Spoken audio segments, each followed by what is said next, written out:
everybody, it's Emily at ARG Schooling, and welcome back to another episode of Homeschool Tidbits.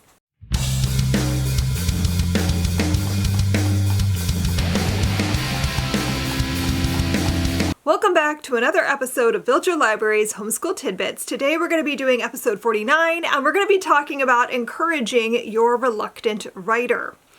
In this weekly video series, I will delve briefly into a topic related to homeschooling, and I'll share some of my knowledge and expertise as a longtime homeschooling mother of 4 children, 3 of whom who have graduated, and 1 who has graduated from college. Let's just admit it right up front. Writing is hard. It's hard to generate ideas. It's hard to then put those ideas onto paper or the computer. 3 of my 4 children have struggled with writing in some way. And so if you have a reluctant writer, a child who just cannot seem to write more than a sentence at a time, let alone a paragraph, just know that you are not alone. But what do you do to help a child who can talk a mile a minute but freezes up when they then have to put those same ideas onto paper? Today I'm going to share a few tips and ideas to help you to guide your reluctant writer. First up, read. Read to them and then read some more. Reading and writing go together. You cannot become a good writer if you never read anything. This is where language is learned firsthand. So read together. Read aloud every day and encourage them to read on their own for at least 15 to 20 minutes a day. Don't just read a story, close the book, and go on with your day. Talk about what you're reading. Build a dialogue with your children about books. This is your first baby step into composition and analysis. By talking about and thinking about what you're reading together, you are building connections in their mind, and you're showing them how to analyze and think critically about what they're reading. Start small and take it slow. If you have a reluctant writer and you are trying to get them to write a 5-paragraph essay, you might be attempting too much too soon. Think of writing like building a house. You need to lay a foundation before you can start constructing walls. So start with sentences. When they can construct a really good sentence on their own, then you're ready to learn how to form a paragraph. Once they can do that, you can go from there. Moving too quickly through the writing process can make them feel overwhelmed and hinder any progress they might be making. Make writing fun. Who says writing has to be boring? Give them ways to make it an exciting part of their day. Maybe that means you buy some cute notebooks and lots of gel pens. Set up a space in your home where they can have their personal writing retreat. Sometimes just having a new fancy notebook and a fun new pen can go a long way to inspiring a child to write something. Maybe they like writing on whiteboards with colorful markers. Go for it. You can always snap a picture of the finished product to add to your portfolio later. Make writing a habit and keep it interesting. Like reading, we need to set aside time each day to devote to writing. Maybe it's a written narration or a summary that you assign for school, but it could also be a poem or journaling or working on a story idea that they have. Whatever it is, they should work on that writing for 15 to 20 minutes a day, every day. If they struggle to generate ideas for things to write about, this is where writing prompts can come in, but please toss out all those old boring ones, the "what did you do on your summer vacation" type prompts. Nobody wants to write about that, so don't bore them with boring topics to write. Come up with fun ideas and things that will inspire them. Why not try buddy writing?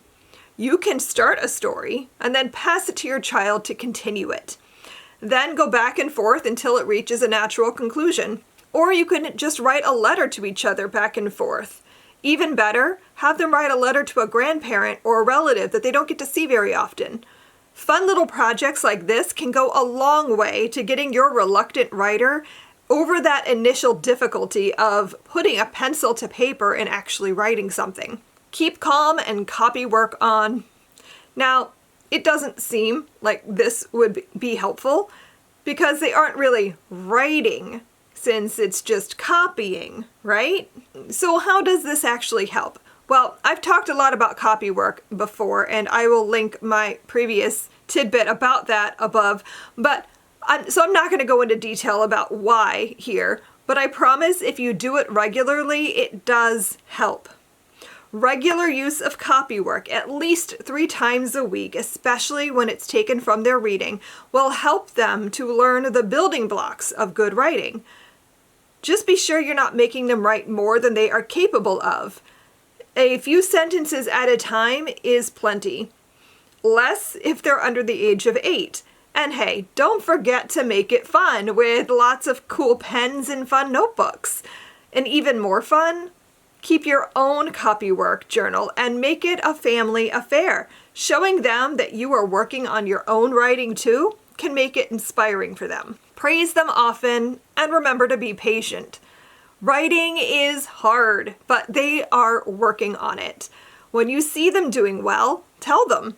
Everyone wants to hear praise, especially our children. And if they're writing a little story and they bring it to you, read it and then tell them what you liked about it. Do not nitpick their grammar and their spelling. It might be messy, but they wrote something.